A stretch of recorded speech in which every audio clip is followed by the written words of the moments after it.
falei dicas do exame de qualificação da UERJ. Agora, melhor do que apenas ficar na teoria, vamos para a prática, vamos fazer algumas questões desse exame de qualificação dos exames passados, tá? Você que está se preparando aí para a prova desse ano, eu estou gravando aqui em 2020, a gente vive um problema no mundo todo, essa pandemia. Aqui no Brasil temos um problema político junto a esse problema de saúde pública, então a gente vê as coisas com um pouco mais de carinho, um pouco mais de atenção. O Brasil, no momento que eu gravo esse vídeo, o Brasil caminha para 30 mil mortos e serve aqui também, embora não vai chegar a todos, como uma solidariedade a esses familiares que viram seus entes queridos indo embora. Um destaque importante é que a UERJ ainda não definiu de fato o que vai ser feito, a prova está adiada, não está cancelada. Provavelmente uma só prova no exame de qualificação e não só dois. Você sempre se acostumou aí nos últimos anos a ter dois exames de qualificação para fazer. Provavelmente esse ano só um, não sabemos ao certo, tudo meio confuso. Espero que tudo fique bem, tudo vai ficar bem, tudo vai passar. A gente vai poder comemorar junto. A UERJ, que é uma referência aqui no Rio de Janeiro, é um vestibular muito tradicional no país todo e aqui no Rio é uma referência. Você que busca essa vaga vai conseguir, eu tenho certeza. E o exame de qualificação serve também para um outro ingresso, que é um importante ingresso nos bombeiros, né, para oficiais dos bombeiros. A gente também não sabe como vai ficar esse concurso, mas você não deixa de estudar, é importante que você foque nisso, tá bom? Então vamos para a prática diretamente. Espero que a gente possa aqui aprender juntos sobre mais alguns temas. Questão aí, número 52, tá? Vamos fazer essa questãozinha. Lembrando, gente, a UERJ, ela sempre tem um padrão no exame de qualificação. Uma prova muito interdisciplinar. A história, ela vem um pouco menos do que a geografia. A geografia no exame de qualificação tem um pouco mais de importância, tá? Em geral, as questões são interdisciplinares. Às vezes aparecem lá uma, duas questões de filosofia ou sociologia. Sociologia é mais comum que filosofia ou artes. Embora a história sempre apareça, costuma aparecer com um número de questões menor do que a geografia, a interdisciplinaridade permite que você, conhecendo história, você mate questões de geografia, e você, conhecendo geografia, mate questões de história. Tá bom? Isso é muito importante. O UERJ tem essa característica. Outra característica são os dispositivos diferentes. O que é isso, professor? Dispositivo diferente. A UERJ não vem com a questão só e pronto ali. Não, ela vem sempre com um texto, uma charge, uma tirinha, um slogan, como é o caso aqui dessa questão 52. Também aparece muito pintura, fotografia, enfim, poemas, músicas. De todo tipo, sempre tem algo que auxilia, mapa, né? Algo que auxilia, gráfico, algo que vai auxiliar você. Você já entendeu, né? Fale muito. Que vai te auxiliar ali a entender o que essa questão quer. Vamos nessa? Dois slogans, gente. Governo Médici, 69 a 74, um governo ali no auge da ditadura militar, nos anos de chumbo, tá? O Carrasco Médici. Brasil, ame-o ou deixe-o. É uma propaganda bem ufanista, que visa passar uma mensagem contra os críticos, né? Claro, diretamente ali, uma mensagem forte contra aqueles. Ou você ama o seu país, ou você é ufanista de verdade, ou você é nacionalista de verdade, ou você, meu amigo, pode ir embora. Aí o pessoal pichava embaixo, o último a sair apague a luz. A criatividade brasileira. E o governo Lula, num contexto diferente, já num contexto democrático, o Lula com 2 mandatos, 2013 a 2010, Brasil, um país de todos, governo federal, a gente acostumou a ouvir isso, né? Foi muito tempo de Lula, né? Brasil, um país de todos, governo federal. Então, assim, já é uma outra perspectiva, o Lula está tentando aqui, a partir disso, até mesmo pela forma, você pode perceber aí a forma como está escrito, tem várias cores, né? Fala muito sobre a integração, a ideia de um país de todos passa por isso, né? Passa por isso, é uma mensagem bem direta, um bom slogan, um slogan bem direto desse governo aí. O slogan busca divulgar uma ideia importante de forma simples e direta, além de traduzir valores e intenções, sobretudo se utilizando para fins de propaganda política. A propaganda política é uma marca, né? Não só nos slogans, mas também nas músicas. O Médici ele teve a sorte de ser governante do Brasil durante uma grande conquista internacional de futebol, que foi a Copa de 1970. Ele usou muito, 90 milhões em ação para frente. E olha só como ele tem sorte, porque muitas músicas que eram cantadas ali durante o seu governo foram depois levadas para os estádios de futebol. Talvez uma das mais famosas seja a do Flamengo, né? Quero cantar ao mundo inteiro a alegria de ser brasileiro. Ou seja, o Flamengo levou isso para o estádio e canta até hoje. E essa era uma marca ufanista do governo, né? Isso era uma marca muito grande do governo do Médici, em meio a todas as atrocidades que estavam sendo cometidas. Não se engane, não houve dita branda, tá? O governo conseguia transpor de forma muito clara, muito forte, a ideia de valorização do seu país, né? O nacionalismo foi muito forte nesse contexto. Talvez tenha sido um dos momentos onde a propaganda governamental foi mais forte, mais bem feita na nossa história. Tá? Já o outro contexto, o governo Lula, é um contexto onde ele precisa primeiro se afirmar, né? A gente lembra que o Lula chega ao poder com uma série de apoios diversos, tem a classe artística, tem a classe ligada aos ativistas culturais, né? Tem um movimento de resistências, tem os movimentos de resistência, movimento dos trabalhadores, tem o movimento negro, enfim, tem vários tipos, núcleos que chegam, e ele acaba tendo que também fazer um governo que direcione o país a isso. Tá? As propostas do governo Médici e do governo Lula relacionadas ao slogan acima estão identificadas respectivamente na seguinte alternativa: A. Defesa da segurança nacional e integração sociocultural. Característica da UERJ, né? Outro. Ele sempre vem com duas características, ou sinônimos, ou não ligadas, ou antônimos ali fortemente. Defesa da segurança nacional, Brasil ame ou deixe, no meio de uma ditadura, faz total sentido, né? Nada de lutar contra o seu país.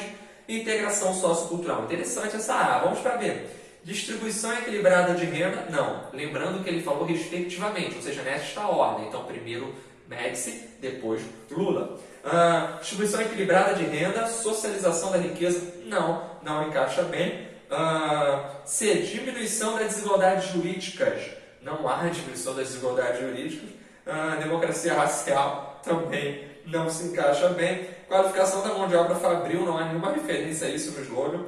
Desenvolvimento econômico, também não é um slogan diretamente relacionado a isso, né? Fala sobre um governo, né, que quer ser para todos, embora seja difícil que o governo seja para todos. Letra A é um encaixe perfeito. Essa questão foi considerada de média para fácil, tá? Não foi considerada uma questão difícil dentro do exame de qualificação da UERJ. Letra A. Show? Vamos para a próxima? Questão 57. Tem um textinho e depois uma imagem ao lado, tá?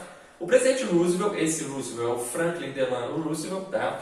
O segundo Roosevelt, né? Tivemos o Ted Roosevelt lá atrás, que governou os Estados Unidos entre 1933 e 1945, solicitou a inclusão do Walt Disney na lista de visitas de celebridades hollywoodianas aos países sul-americanos. É um momento, gente, de um avanço norte-americano na América Latina, e que não era um avanço mais pautado numa ameaça, não é mais uma política chamada política do Big Stick, é uma aproximação de interferência cultural que iria caminhar para propriamente uma interferência econômica, uma aproximação muito forte em várias instâncias. Você tem ele incorporando figuras da América Latina na cultura norte-americana, não propriamente no dia a dia, mas ele leva símbolos culturais da América Latina para os norte-americanos, para os Estados Unidos, para desenvolver tudo isso. Você tem no Brasil a Carmen Miranda servindo como destaque, o Walt Disney, que foi um dos primeiros caras no mundo a perceber o impacto de propaganda que tem os filmes, que tem os desenhos, e ele chega a mandar confeccionar um personagem específico para falar sobre o Brasil, faz também para outros países, mas para falar sobre o Brasil é o Zé Carioca, né? Aí tem a visita do Pato Donald aqui ao Brasil, isso é muito forte, né? Após a visita, Disney retornou aos Estados Unidos e reproduziu os desenhos animados Alô Amigos, 42, Os Três Cavaleiros, 45, mais conhecido no Brasil como Você Já Foi à Bahia? Essas criações da Disney pretendiam resumir no plano simbólico os laços de afeto e de cooperação que uniam os Estados Unidos ao Brasil. Esse momento, gente, é a política da boa vizinhança. Ficou conhecido como isso, como um avanço diplomático no governo Roosevelt, que vai contar com um apoio cultural vinculado ao Walt Disney. Ali do lado, o cartaz do filme Os Três Cavaleiros, ou Você Já Foi à Bahia. As artes são frequentemente utilizadas como instrumentos de propaganda política e ideológica. Os desenhos Disney, por exemplo, foram peça importante para a estratégia geopolítica dos Estados Unidos para a América Latina, como o seu observa no texto acima. Essa estratégia geopolítica norte-americana foi concretizada na década de 1950 por meio de um conjunto de ações que ficou conhecido como, gente, uma questão mais específica, né? Você tem que saber o que é. Você não pode confundir, por exemplo, política da boa vizinhança, tem que saber o que é, com Aliança para o Progresso. Aliança para o Progresso é da década de 60, já está ali o Kennedy, depois o Lyndon Johnson dá prosseguimento a isso. A Aliança para o Progresso foi muito forte no governo Jânio, no governo João Goulart, também balançou muito o governo dos dois.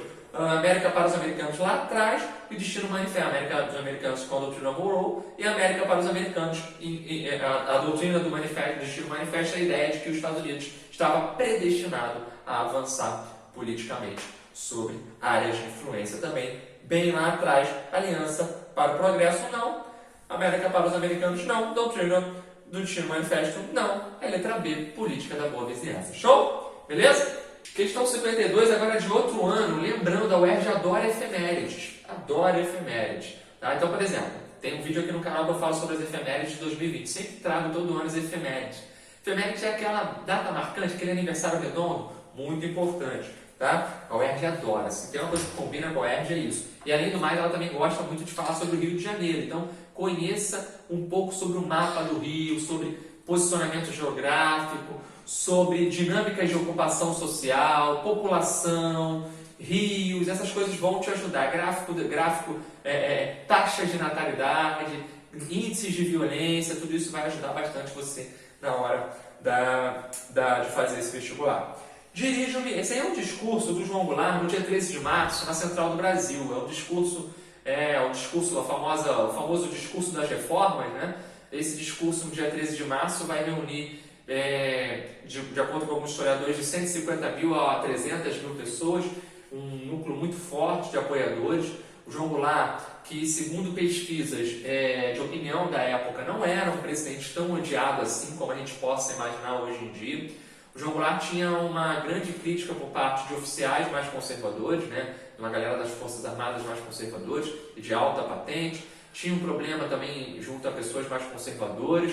Os norte-americanos influenciavam diretamente numa visão pejorativa do governo João Goulart, já que o governo João Goulart tinha uma política externa independente, já que o governo João Goulart tinha uma aproximação no segundo escalão com pessoas do Partido Comunista, que embora estivessem na legalidade, tinham controle sobre o CGT, por exemplo, que era o Comando Geral dos Trabalhadores, né? E a UNE também é uma figura importante dentro disso tudo. Mas o que mais incomoda no governo João Goulart é a forma como ele quer promover essas reformas de base, em várias áreas, com destaque para a reforma agrária, que era uma dinâmica fundamental e necessária no Brasil, mas que acaba não indo para frente. O Congresso arruma problema com ele mesmo arruma problema com seus parceiros, e o João Goulart acaba sendo um presidente isolado, né? Em meio a esse isolamento, ele no dia 13 de março decide radicalizar um pouco mais o discurso, se aproximando com as camadas mais populares, os grupos mais à esquerda. E aí, os grupos mais à direita se aproveitam disso, forçam uma propaganda maior da figura anticomunista, né? Vamos pegar ele, vamos ser anticomunistas. E o João Goulart finalmente é retirado do poder no dia 31 de março. Começa o golpe, no dia 1º ele se consolida. O João Goulart, no dia 4 de abril, é obrigado a deixar o Brasil, já está lá no Uruguai. Na verdade, gente, o que aconteceu em 1964 foi um golpe, não foi uma revolução, foi uma reorganização de poder por visto e feito por cima, tá? Não é nada próximo com o que representa uma revolução. Tem um vídeo aqui no canal que a gente consegue trabalhar melhor tudo isso, tá bom? Então vamos ler esse texto aqui, essa fala do João Goulart.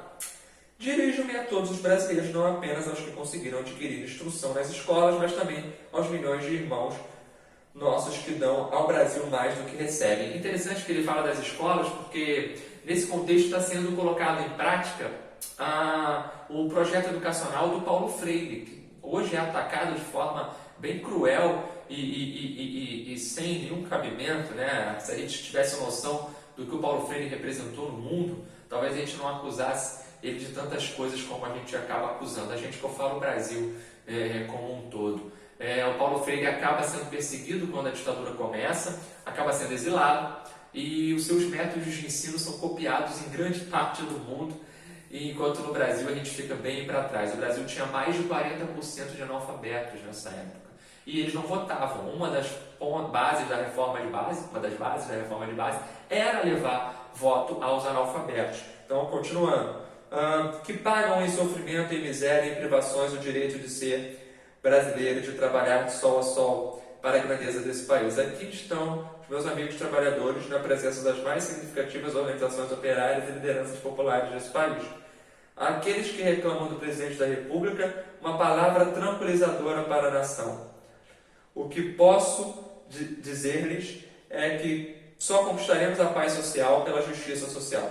A maioria dos brasileiros já não se conforma com uma ordem social imperfeita, injusta e desumana. No evento conhecido como Comício da Central do Brasil, o presidente João Goulart proferiu um discurso que reafirmava algumas das propostas do seu governo, atendendo às demandas de organização sindicais.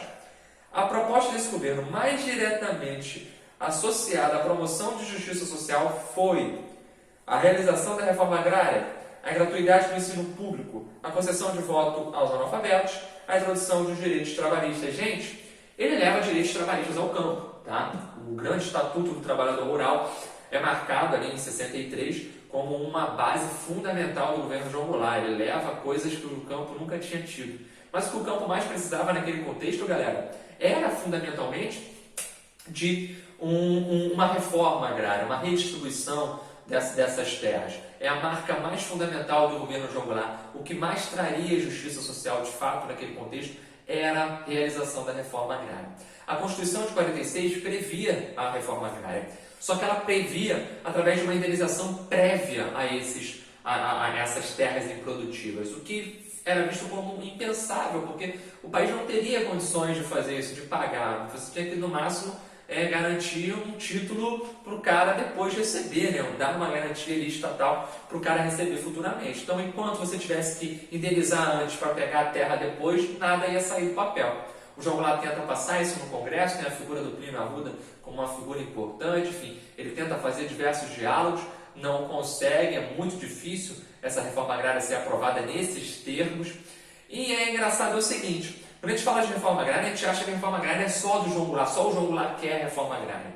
Na verdade, até setores opositores ao João Goulart queriam a reforma agrária, como por exemplo a galera do PSD. O PSD naquele momento já tinha se distanciado do PTB, do João Goulart, mas era favorável, sim, à reforma agrária, só que não nos termos que o João Goulart queria, que a esquerda em geral queria.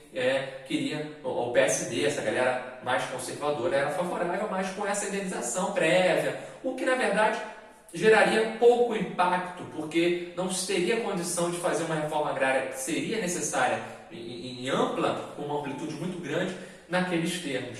E se você parar para pensar, se você olhar o que o Brasil era na década de 60, nesse início da década de 60, é um país com quase metade da população analfabeta, e com a maior parte da população vivendo nas cidades e com mais gente ainda saindo do campo para a cidade, porque a vida no campo ficou praticamente insustentável. Você tem a marca de chegada de praticamente 10 milhões de pessoas vindo para as grandes cidades, basicamente do Sudeste. Era uma migração na década de 60 que partia do Nordeste para o Sudeste, né? Do interior do Nordeste para o Sudeste em busca de melhores condições de vida.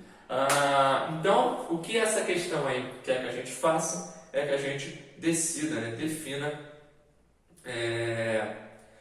de fato qual foi essa proposta que estava diretamente associada à promoção de justiça social. Letra A, reforma agrária. Show de bola? Tranquilo?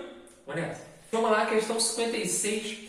Falando aí também, aproveitando o bojo, falando sobre o governo João Goulart, esse contexto aí importante. O professor Alcino Salazar, secretário da Justiça da Guanabara, declarou ao O Globo que a extensão do voto ao analfabeto é perigosa concessão aos inimigos do regime democrático, fundado, na verdade, na pureza do princípio da representação.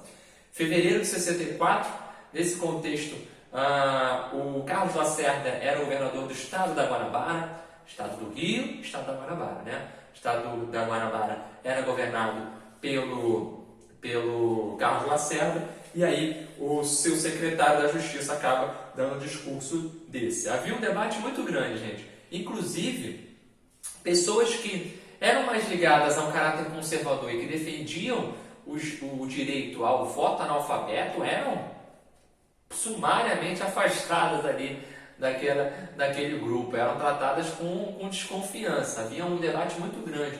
Não se queria dar voto aos analfabetos porque simplesmente se achava que isso facilitaria uma espécie de compra de votos. Então essa pessoa é um preconceito de classe muito grande, né? A ideia de que você, por ser analfabeto, não tem conhecimento sobre política, então você não pode votar, ou seja, você está restringindo os direitos políticos daquela pessoa.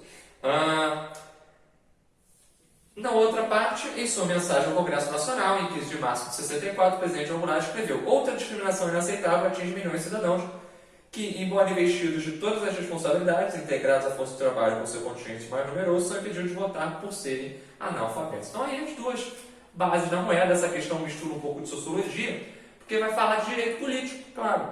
Então vamos lá. As declarações do professor Alcino e do presidente João Goulart foram feitas em um momento de polarização da sociedade brasileira que combinou com a instauração do regime autoritário em 31 de março de 64. Ambas as declarações expressavam naquele momento visões antagônicas relacionadas à seguinte dimensão da cidadania: direitos políticos. Letra A. Essa questão é fácil, não é difícil, tá? Prever uma simples interpretação. Às vezes nem precisava conhecer o contexto histórico do governo João Goulart para ter ideia sobre isso, tá bom? Ainda mais conhecer mesmo o conhecimento sociológico, por exemplo, do que é direito, né? Do que é o direito político, vai fazer você matar. Show? Vamos fazer mais uma? Aproveitando aí, mais uma questãozinha. Olha só, olha o cartaz aí pra gente, ó. Que bonito. Esse livro é cobrado esse ano na prova de redação, tá? Então leia, se você não leu, leia, é uma oportunidade única, né? George Orwell. Vamos lá. Meu Romance, em 1984, foi concebido como uma amostra de perversões que regimes políticos já realizaram parcialmente ou podem realizar. É uma crítica muito contundente aos regimes totalitários, gente, muito contundente mesmo. O mundo ele tinha acabado de vivenciar regimes totalitários na Europa e essa obra é uma obra direta que vai falar muito sobre o movimento democrático, que vai falar muito sobre o controle por parte do governo sobre a vida mais comum, de cidadãos mais comuns, tá bom? O Romance, de 1984, de George Orwell, publicado em 1948, apresenta um mundo dos impérios em conflito e uma sociedade que todos são observados pelo poder central, o Big Brother. No contexto internacional da época dessa publicação, o escritor britânico direcionou uma crítica ao seguinte sistema, letra D: totalitarismo. É diretamente vinculado a uma crítica ao totalitarismo, tá bom? Essa é fácil também, leia esse livro lá para sua específica, tá bom? Leia esse livro para sua específica. Vamos fazer essa aí, ó. Questão 47 fala sobre História Geral, Tratado de Versalhes. Tá? 1919, fim da Primeira Guerra Mundial, a Alemanha é considerada a grande culpada da guerra. A Alemanha sai arrasada. A Alemanha sai humilhada pela guerra. O Império Alemão, né? As potências aliadas ou associadas acusam publicamente a Guilherme II de Hohenzollern, ex-imperador da Alemanha, por ofensa suprema contra a moral internacional e a autoridade sagrada dos tratados. Tem a parte 8, né? Os governos aliados e associados declaram a Alemanha e reconhecem que ela e seus aliados são responsáveis por haver causado todas as perdas e todos os prejuízos que sofrem os governos aliados e associados e seus cidadãos, como consequência da guerra que foi imposta por agressão da Alemanha e de seus aliados. Ou seja, está falando claramente, esse Tratado de Versalhes ele vai contra o princípio do Woodrow Wilson, que é o presidente norte-americano, dos 14 pontos de Wilson. Ele cria e tenta a criação da Liga das Nações, uma paz sem vencedores, isso acaba não saindo perfeito. Tem um vídeo aqui no canal legal sobre a Primeira Guerra Mundial, você pode acompanhar, e acaba não saindo perfeito, acaba não indo para frente. A Inglaterra, junto com a França, faz questão de levar ao máximo de humilhação possível ao Império Alemão. O Império Alemão, que tem uma importância fundamental na Primeira Guerra, sem dúvida, mas uma proposta de negociação, de saída mais branda para esse conflito não é levada a cabo. Acaba a Primeira Guerra Mundial com um problema, né? A gente diz que o fim da Primeira Guerra Mundial já prepara a Segunda Guerra Mundial. Toda vez que as questões não são totalmente resolvidas, é como se ficasse ainda ali aquela pequena brasa ardendo, aquela brasa que tu acha que apagou do churrasco e quando tu vê tá pegando fogo de novo. É isso que acontece lá em relação à Segunda Guerra Mundial. Foi uma brasa da primeira que pega fogo na segunda. Uma expressão muito famosa chamada de revanchismo, né? Vem a República de Weimar, a gente tem um momento democrático, mas a Alemanha é muito mal economicamente, humilhada, e aí surgem figuras que se alimentam do caos, como o Adolf Hitler, né? O Hitler, a Itália, que também sofreu muito com a Primeira Guerra Mundial, tem a ascensão primeira lá do fascismo na Itália, o fascismo chega na Alemanha com o nome de nazismo, e lá, claro, o Hitler precisa do caos, precisa do desespero, precisa de um conflito direto no país, e o seu discurso se encaixa com perfeição. Temos a crise de 29, que piora tudo isso, é uma crise no capitalismo global e que afeta a Alemanha diretamente, tudo isso vai se expandindo. A gente não pode esquecer do revanchismo, né? A Alemanha, ela perde território, ela perde influência e ainda é chamada de a grande culpada, tem um monte de sanções, não pode ter um certo número de combatentes, enfim. Não pode militarizar a fronteira, enfim, é um problema muito grande que a Alemanha acaba enfrentando e isso vai se desdobrar num conflito muito duro que é o da Segunda Guerra Mundial, claro. Agora, uma coisa bem importante nisso tudo é que o revanchismo ele acaba sendo também visto em relação à Primeira Guerra Mundial, porque lá no momento de unificação da Alemanha, quem perdeu foi a França, e a França é que vai ficar todo esse tempo alimentando um sentimento de revanche para os alemães. Agora, são os alemães que alimentam um sentimento de vingança contra os franceses e também ingleses, mas principalmente franceses. Inclusive, o Hitler vai falar fortemente várias vezes que a Alemanha é tão forte, mas tão forte, mas tão forte, gente, que foi necessária a união de um monte de gente para derrotar a Alemanha. Então, isso mostra como a gente é um povo predestinado a conquistar tudo, né? Isso entra na cabeça das pessoas com muita força e a gente já sabe o fim dessa história. O Tratado de Versalhes foi elaborado no contexto das negociações de paz após o fim da Primeira Guerra Mundial. A partir do texto, observa-se que no tratado foram instituídas cláusulas para o governo alemão com base no seguinte princípio: belicismo, revanchismo, integracionismo, colaboracionismo. Gente, revanchismo, né? Como eu falei, a França já estava alimentando o sentimento de revanche, a Alemanha depois passa a alimentar esse sentimento de revanche. A França não concorda com a paz sem vencedores lá dos 14 pontos de Wilson, que foi um marco importante, mas não leva isso para frente. E a sua revanche fala mais alto e acaba levando um grande impacto aos alemães. Show? Galera, eu falei que ia fazer só 5, mas aí eu não consegui não. Eu vou fazer mais. Vamos fazer essa 49 também. Olha aí a efeméride como é importante. Quem diria que a Revolução dos Cravos apareceria? Estava fazendo aniversário, redondo, vem a Revolução dos Cravos.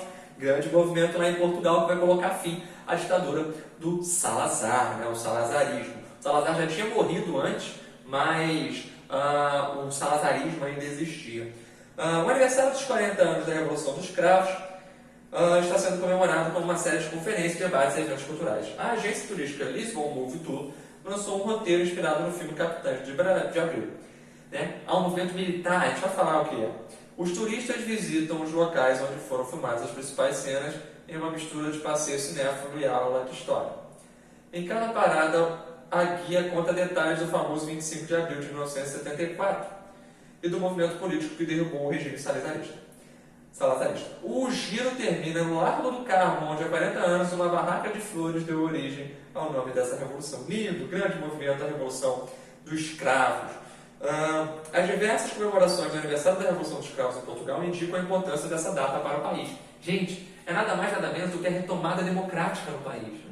Um país que está imerso numa ditadura extremamente profunda,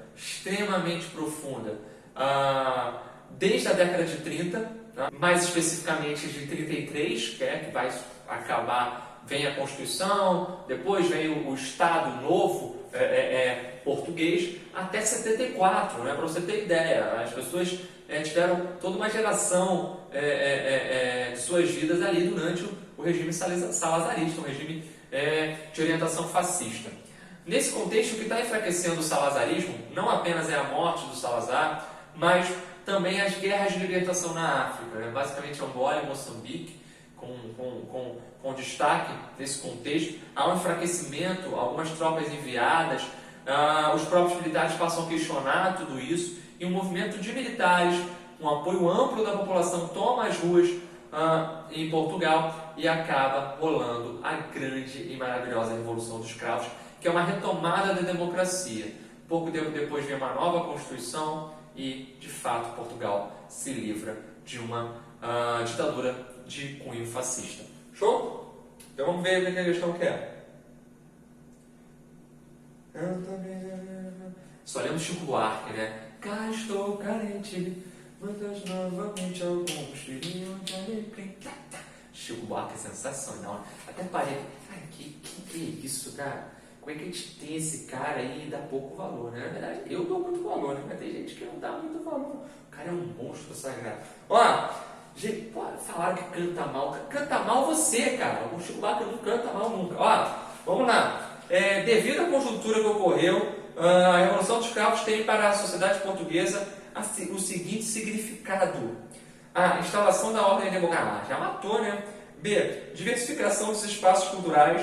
C. Integração do setor financeiro europeu. Letra A, né? Letra A. Internacionalização. Não, letra A. Ordem democrática, perfeito. Essa é a Revolução dos Cravos. Gente, vou parar, senão o vídeo fica grandão. Aí depois quase ninguém vê, porque tu vê o vídeo lá 40 minutos, tu não para pra ver. Tu fala assim, é chatice. O professor vai falar e vai rolar. Mas aqui a gente conseguiu fazer algumas questões maneiras. Curte, compartilha com quem está estudando, tá? Com todos os problemas aqui que a gente tem para desenvolver esse material. Eu trabalho em muitos cursos, agora nesse momento de pandemia, estou aula ao vivo direto, colégio aqui, colégio ali, uma correria danada, mas eu estou sempre aqui colocando pelo menos 2 vídeos por semana, e essa semana a gente teve o exame de qualificação. Meu próximo vídeo da UERJ eu quero fazer a prova do ano passado, a prova específica do ano passado. Aqui no canal você tem uma playlist para a UERJ, espalha para geral. A UERJ tem um carinho especial pela UERJ e vai dar certo. Tamo junto, gente. Valeu!